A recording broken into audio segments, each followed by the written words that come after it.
नमस्कार, स्वागत है आप सभी का हमारी बेहद खास पेशकश हमारी मुहिम शेयर बाजार सबका अधिकार में। ये एक ऐसा शो है जहां पर हम कोशिश करते हैं कि आप शेयर बाजार से जुड़े, सही तरीके से जुड़े, सही योजना और रणनीति के साथ जुड़े। और इसीलिए इस शो में न सिर्फ आपके स्टॉक स्पेसिफिक सवालों के जवाब हम देते हैं, बल्कि आपको बताते हैं कि क्या सही रणनीति हो सकती है। भले ही छोटी, मध्यम या लंबी अवधि के लिए आप शेयर बाजार से जुड़ना चाहते हैं, कोई निवेश करना चाहते हैं।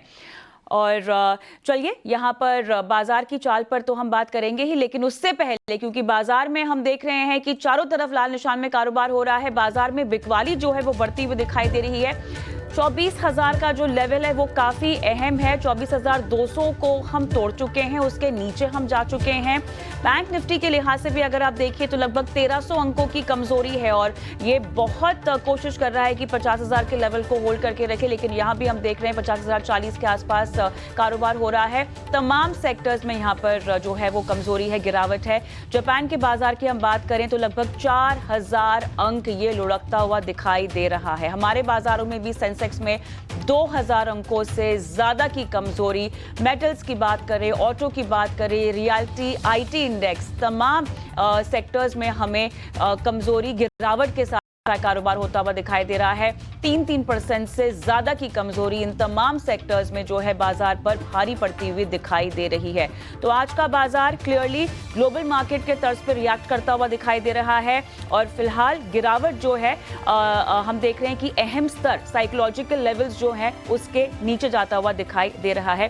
फिलहाल निफ्टी आप देख सकते हैं 24,110, यहाँ पर थोड़ी सी हमें बाइंग आती हुई दिखाई दे रही है, लेकिन फिर भी कितना टिकाऊ होगा ये लेवल एक बार जानना होगा। लेकिन 24,000 का लेवल बाजार के लिए बहुत अहम होगा, निफ्टी के लिहाज से कम साइकोलॉजिकली और बाकी एक बाजार का मोमेंटम तय करने के लिए। लेकिन अगर हम शो पर लौटे, क्योंकि बाजार की चाल पे तो नजर रहेगी ही रहेगी, इसके साथ साथ अच्छा इंडिया विक्स की बता दें हम तो 37% से ज्यादा की तेजी है। ये एक ऐसा ट्रिगर है, ये एक ऐसा फैक्टर जो बताता है कि बाजार में कितनी वॉल्टिलिटी है।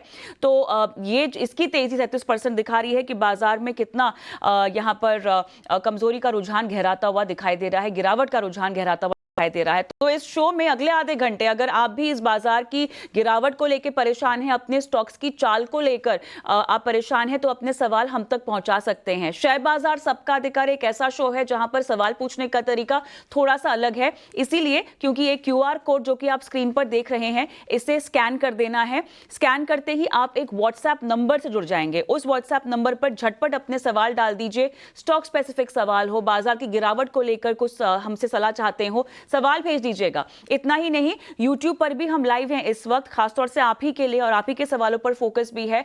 आपके सवाल भी हम शो में शामिल करेंगे। तो शेयर बाजार सबका अधिकार में हमारे साथ आज मेहमान के तौर पे जीएम फाइनेंशियल के तेजस शाह जुड़ गए हैं। एसबीआई सिक्योरिटीज के सनी अग्रवाल है जो आपकी आज की बाजार की दुविधा का समाधान पेश करेंगे। और व्हाट्सएप के जरिए राजस्थान से मोहम्मद साहब का सवाल मैं लूंगी। और सनी, इरेडा पर इनका सवाल है, झटपट राय दीजिएगा। 26 इनकी बाइंग प्राइस है इरेडा में। आई थिंक इरेडा में मेरे हिसाब से हालांकि स्टॉक करेक्ट हुआ है, बने रहने की राय रहेगी, बट द मोमेंट इनमें थोड़ा प्रॉफिट दिखता है। मेरे हिसाब से इसमें प्रॉफिट बुक कर लेना चाहिए और शिफ्ट हो जाना चाहिए companies like REC and PFC. यहाँ relatively valuation are much better and comfortable.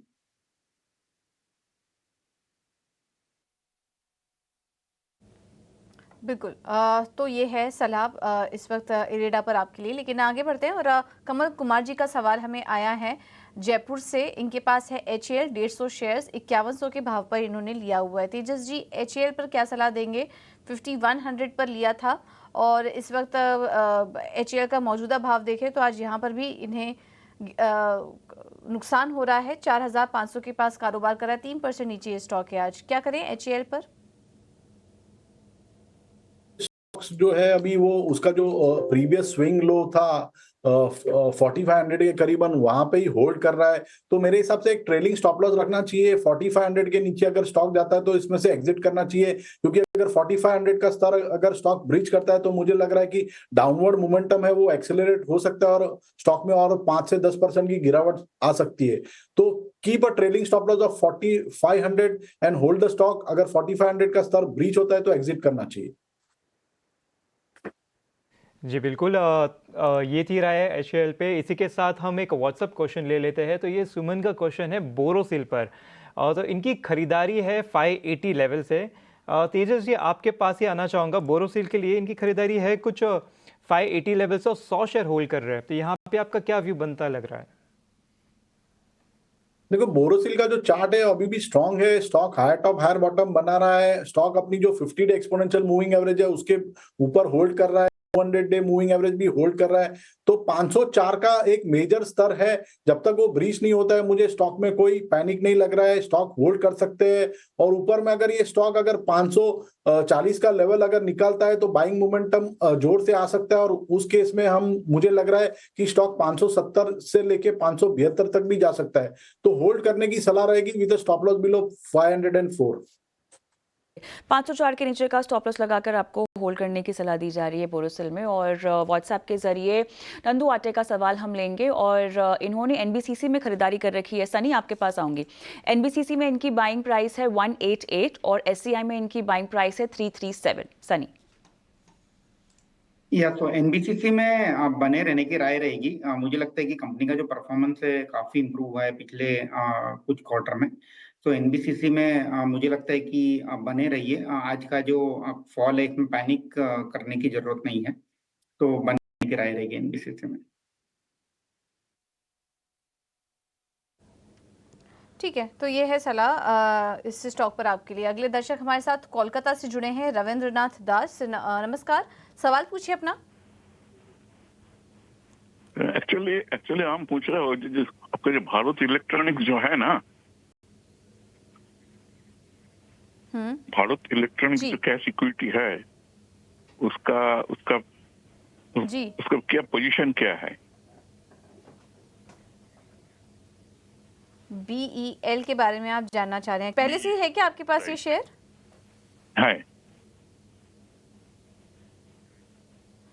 ठीक है, किस लेवल पर लिया था वो बता सकते हैं?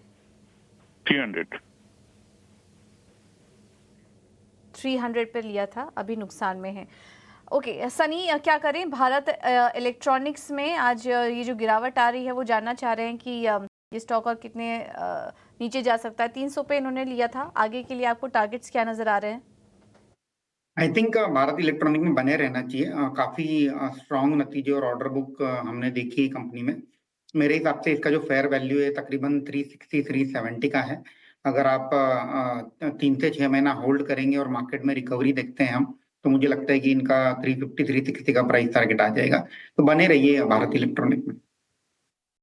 रहने की सलाह सनी जी की तरफ से भारत इलेक्ट्रॉनिक्स पर। इसी के साथ हमारे अगले दर्शक जुड़ चुके हैं।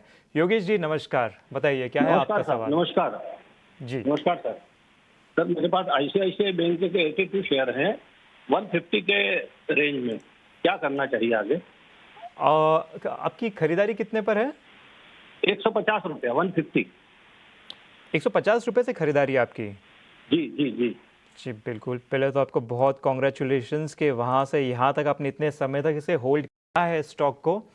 आगे भी आपका क्या व्यू बन रहा है? आपको थोड़ा लंबे समय तक और रखना है या फिर आपको थोड़ा पैसे की ज़रूरत है, इसे निकालना चाहोगे? नहीं, मैं तो रखने के पक्ष में हूँ। व्यू मिल जाए अपने को कि या इसमें रहना चाहिए लंबे समय के लिए या निकल के और कोई सा शेयर खरीदना चाहिए, इतना सा अपने को तो चाहिए। जी बिल्कुल। सनी जी आपके पास आना चाहूँगा। आईसीआईसीआई बैंक पर खरीदारी है, काफ़ी नीचे से खरीदारी है, काफ़ी ऊपर कुछ 500% का अपमूव दे चुका है ऑलरेडी स्टॉक। तो यहाँ पर अभी भी और भी पॉजिटिव प्रेशर नज़र आ रहा है या इससे निकल के कोई और क्षेत्र में जाने की सलाह? अगेन सबसे पहले मैं बधाई देना चाहूंगा कि लॉन्ग टर्म होल्ड करके डेफिनेटली एक अच्छा रिटर्न दर्शक ने लिया है। और एट द सेम टाइम मेरी बने रहने की राय रहेगी, क्योंकि मुझे लगता है कि with in private bank ICICI bank is one of the most best bank. अगर मैं ऑपरेशनल और फाइनेंशियल नंबर्स की बात करता हूं तो आई थिंक अगर 12 से 18 महीने का व्यू लेते हैं तो मेरे हिसाब से इसका जो फेयर वैल्यू है तकरीबन 1300 1350 रुपए का है। और इसके अलावा और थोड़ा लंबा होराइजन देखते हैं तो मुझे लगता है कि 12 से 14% का जो कंपाउंडेड एनुअल ग्रोथ रेट है ये हम आईसीआईसीआई बैंक में आते हुए देखेंगे अगले 3 से 5 साल में। तो बढ़िया बेट लॉन्ग टर्म के लिहाज से आपको रुकने की सलाह। पुणे से सागर का सवाल हम लेंगे और सागर का सवाल शायद व्हाट्सएप के ज़रिए हम ले रहे हैं। जील पर इनका सवाल है और तेजस इनकी बाइंग प्राइस थोड़ी सी ऊंची है 167, नज़रिए का हमें अंदाज़ा नहीं है लेकिन 167 की खरीद और घाटे में है फिलहाल। 137 के आसपास का भाव तो चल ही रहा है। तो देखिए जी एंटरटेनमेंट जो चार्ट स्ट्रक्चर है इसका वीक है, lower top lower bottom formation बना रहा है। अगर इनका लंबा नजरिया है तो ठीक है, वो होल्ड कर सकते हैं, बट ट्रेडिंग के हिसाब से अगर देखेंगे तो चार्ट में कुछ दम नहीं है। जब तक ये स्टॉक 150 155 का स्तर पार नहीं करता है, मुझे लग रहा है कि स्टॉक में और गिरावट आ सकती है। और नीचे में जो इसका जो सपोर्ट है वो करीबन 125 के करीबन है, तो वहां पे अगर वो लॉन्ग टर्म इन्वेस्टर है तो फिर पोजीशन ऐड कर सकते हैं। चलिए अगला सवाल हम लेते हैं, हमारे साथ का दर्शक फोन लाइन पर हैं।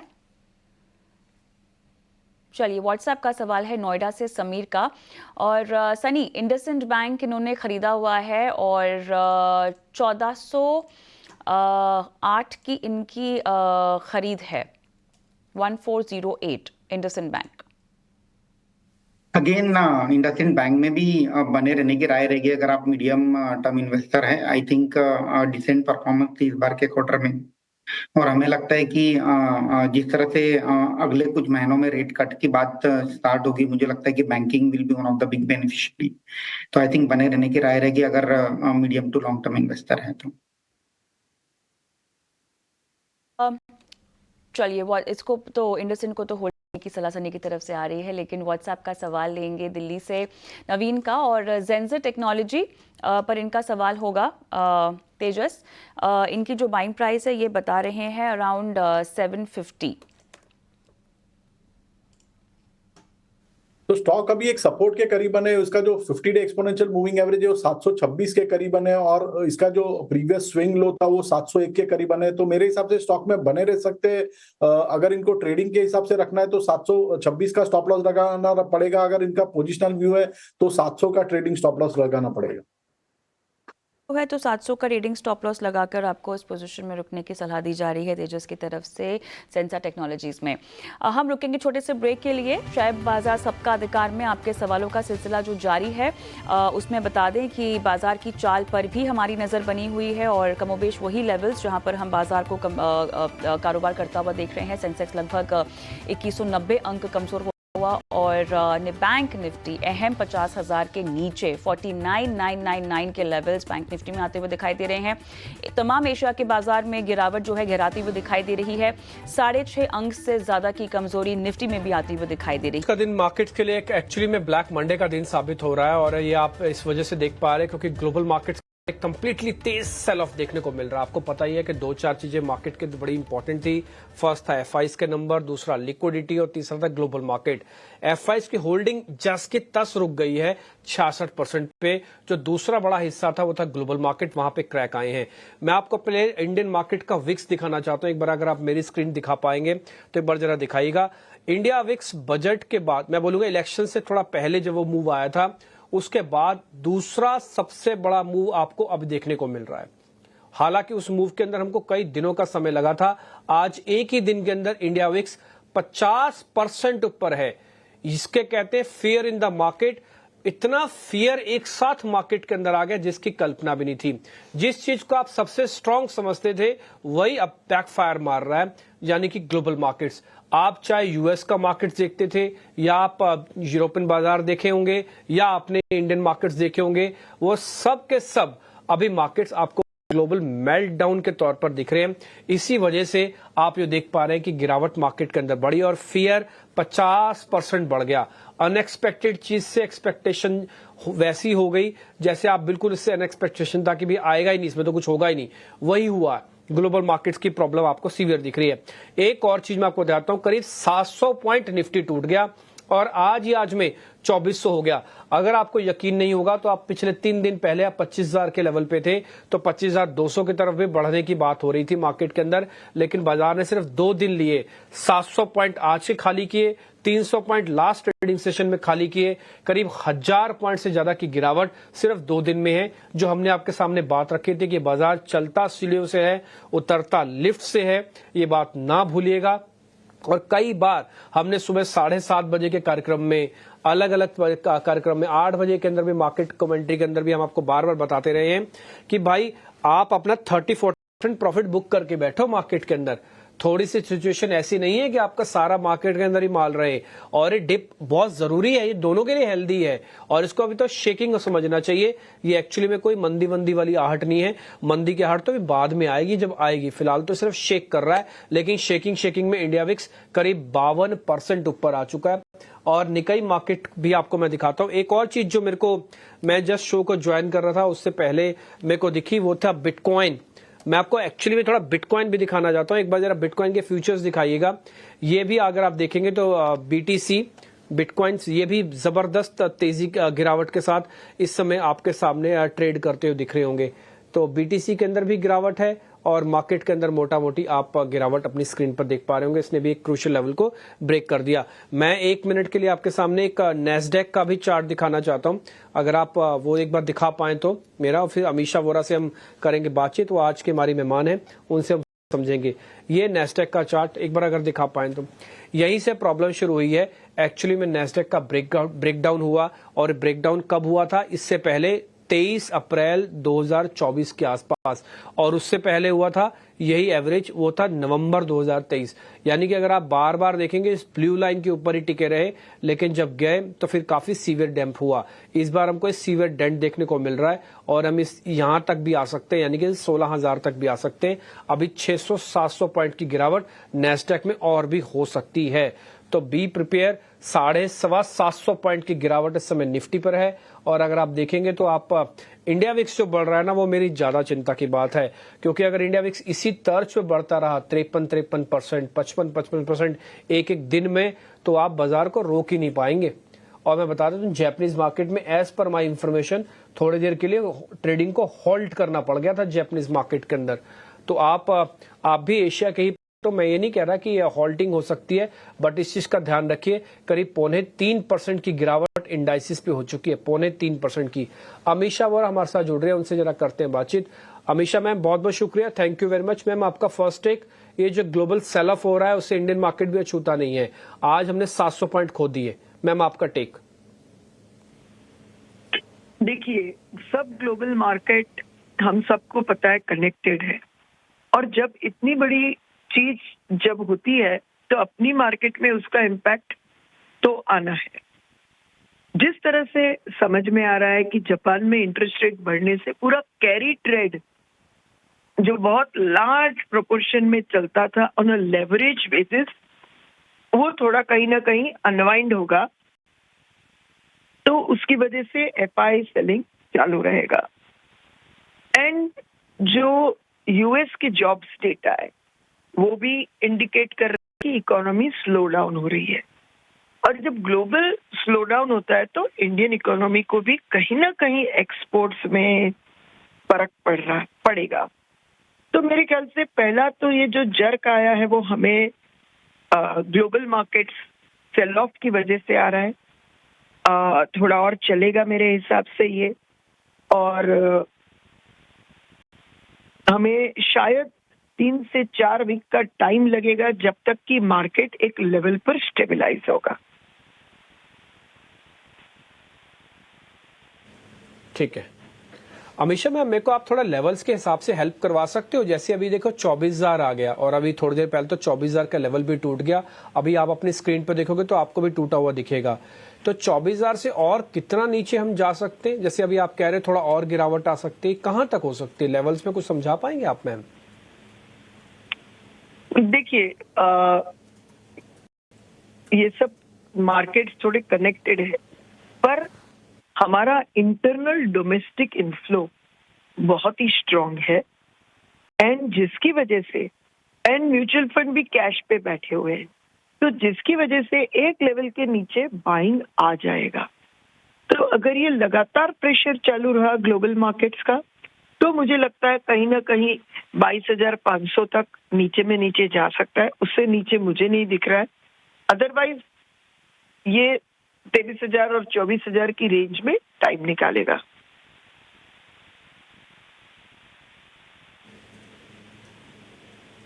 ठीक है मैम जरा ये बताइएगा, ये आईटी से वापस शुरुआत हुई है और आईटी ने ही डिफरेंस क्रिएट कर दिया था निफ्टी और बैंक निफ्टी के अंदर। आपको पता है 25,000 पहले ऑल टाइम हाई लग गया तो बैंक निफ्टी पीछे छूट गया था। ये आईटी की प्रॉब्लम ज्यादा सीवियर दिख रही है आपको, क्योंकि नैस्डैक में तो ब्रेकडाउन हुआ है मैम। नहीं, जो नैस्डैक में ब्रेकडाउन हुआ है उसका थोड़ा रीजन अलग है, बट ग्लोबली एआई अडॉप्शन सभी फाइनेंशियल्स को, सभी लार्ज कंपनीज को करना है और उस रिलेटेड काम इंडिया में आएगा एंड काम थोड़ा सा ग्रेजुअली इम्प्रूव होता जाएगा, ऐसा मान सकते हैं। तो वो चलते मुझे लगता है कि नॉन साइक्लिकल, जिसमें ऑफ कोर्स फार्मा पहले है, कंज्यूमर्स है and to some extent Indian IT जो प्रोडक्ट बेस्ड नहीं है उसको इतना डेंट नहीं पड़ेगा, rather particularly pharma and FMCG will do better.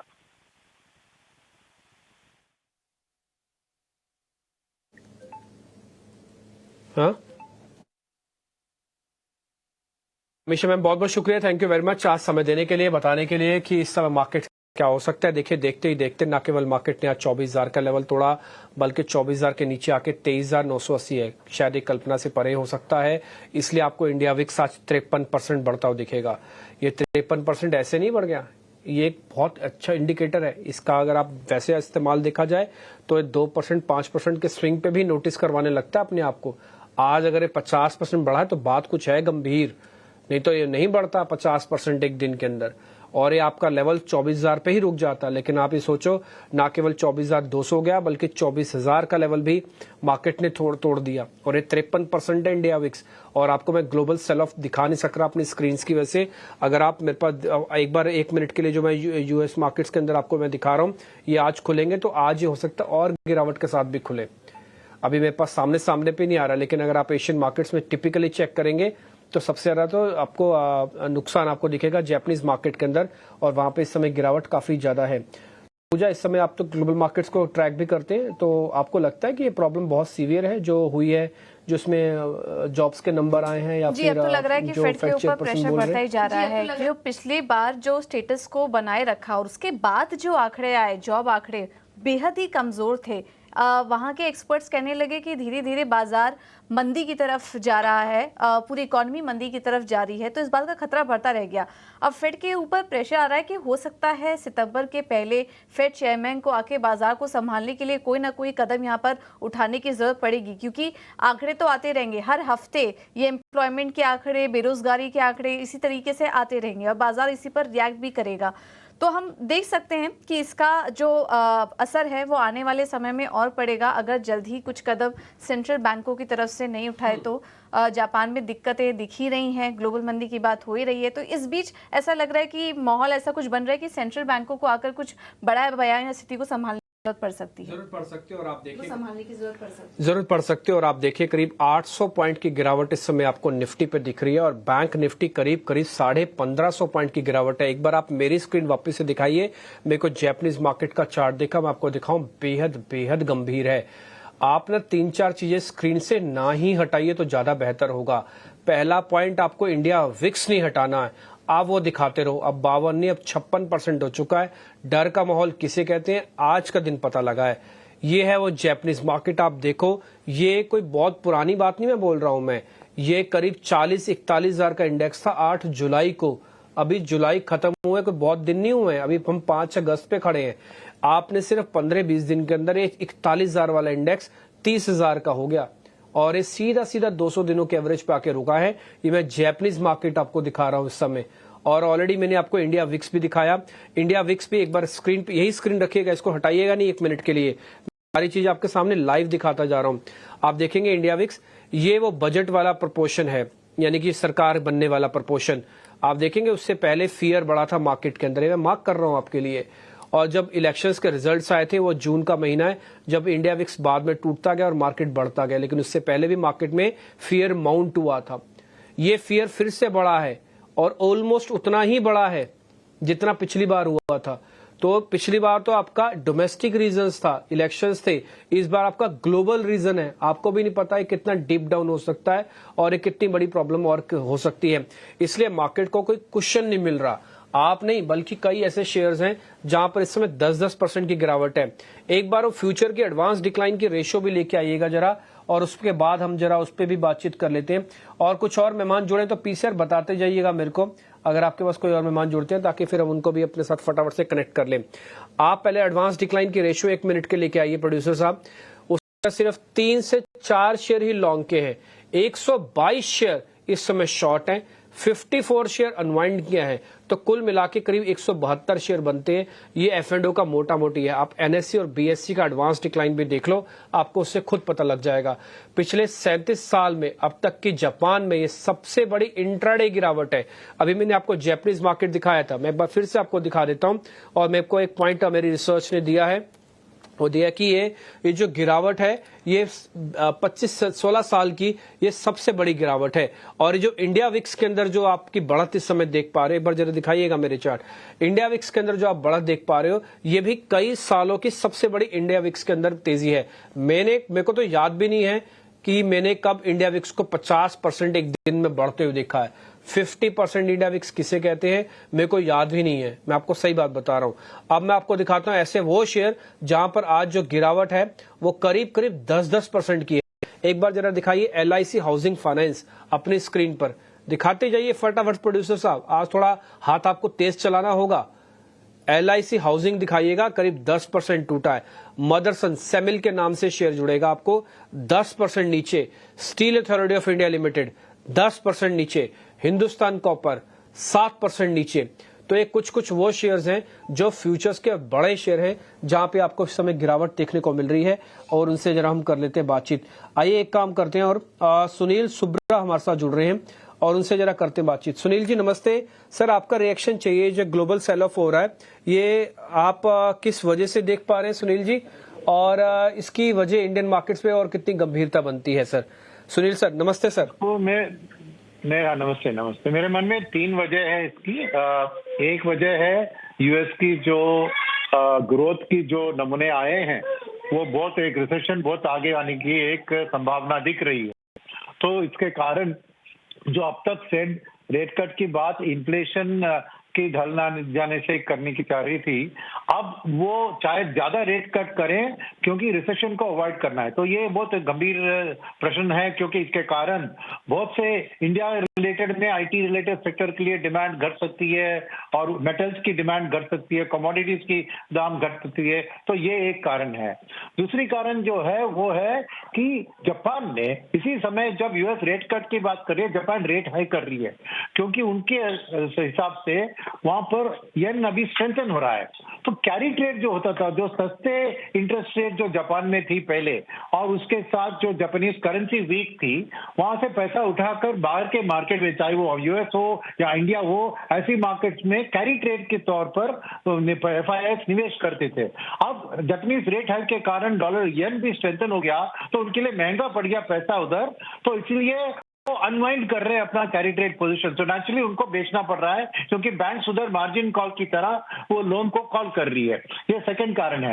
और तीसरी कारण है वो जो ईरान और इजराइल के बीच में झगड़ा की बात हो रही है। आज शायद स्ट्राइक होगा, ये बात हो रही है, और इजराइल शायद प्रीएम्प्टिव स्ट्राइक करेगा। तो ये जियोपॉलिटिकल रिस्क के कारण भी थोड़ा रिस्क ऑफ, ये 3 मेन कारण मैं समझता हूँ हमारे मार्केट और वर्ल्ड मार्केट में करेक्शन के कारण है। ठीक है सुनील सर, बस छोटा सा पॉइंट आप ये बता पाओगे अभी, और आपको लगता है कि गिरावट इंडियन मार्केट्स में और आएगी क्या? आपको ऐसा लगता है, आपकी फीलिंग है ऐसी? ठीक है, इसमें क्या है कि आज की गिरावट जो फ्राइडे की गिरावट के बाद आई, तो डोमेस्टिक म्यूचुअल फंड और इंश्योरेंस कंपनीज और PMS और AIF कंपनी के पास पैसा है, मगर वो नहीं खरीद रहे हैं क्योंकि वो देखना चाह रहे हैं कि कितना गिरावट हो सकता है। तो वो बाय ऑन द डिप्स करने की ताकत है उनके पास, मगर अभी नहीं खरीद रहे हैं। अब एक पॉइंट होगा जैसे जहां पर उनको लगेगा कि शायद अभी सस्ते में मिल रहा है कुछ माल, तो खरीदने की वापस कर सकते हैं 1-2 दिन के अंदर। मगर ये करेक्शन जो जहां पे सबसे ज्यादा हो रहा है शायद उधर बाउंस बैक नहीं होगा, क्योंकि कोई ऐसे सेक्टर्स है जैसे डिफेंस में या कुछ एनर्जी रिलेटेड सेक्टर या इंफ्रा जहां पे बहुत वैल्यूएशन बढ़ गई थी, तो उधर डोमेस्टिक फंड मैनेजर्स और भी शायद इंतजार करेंगे कि और गिरावट शायद हो जाए। तो इसलिए मेरे ख्याल में वो पैसे हाथ में है मगर धीरे धीरे ही वापसी करेंगे, तो मार्केट में और करेक्शन आ सकती है। मगर आज और फ्राइडे का जो कुल मिला के करेक्शन हुआ है उतना गहरा करेक्शन और मैं एंटिसिपेट नहीं कर रहा हूं, क्योंकि बाय ऑन डिप्स और करेक्शन में खरीदने वाले लोग तो जरूर होंगे, मगर थोड़ी देर के लिए वॉलिटिलिटी जारी रहेगी। ये एक दिन की बात नहीं है, एक और दिन आपको ये पूरा जो सिचुएशन मैंने कहा उसका पूरा अंडरस्टैंडिंग। और क्या होता है इसमें एक बात है कि एल्गोरिथमिक बात होती है। एल्गोरिथमिक माने कई लोग अपने लेवल्स को, स्टॉप लॉस, बुक प्रॉफिट का लेवल को कंप्यूटर में डाल देते हैं, उसके कारण भी सेलिंग आ रही है।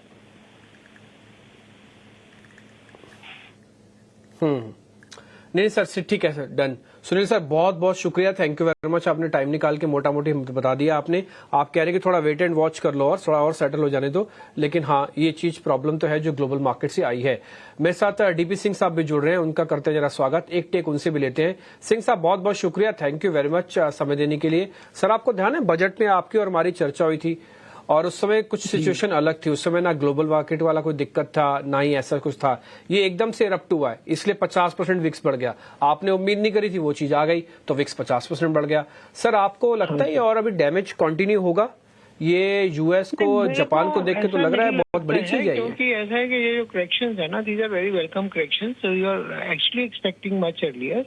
ये हाँ एकदम से आती है 100% तो कोई भी उसको एक्सपेक्ट नहीं कर सकता, but yes, it was on the cards, it had to happen, and this is good for the market because this gives a chance to people who are sitting on the sidelines to enter also.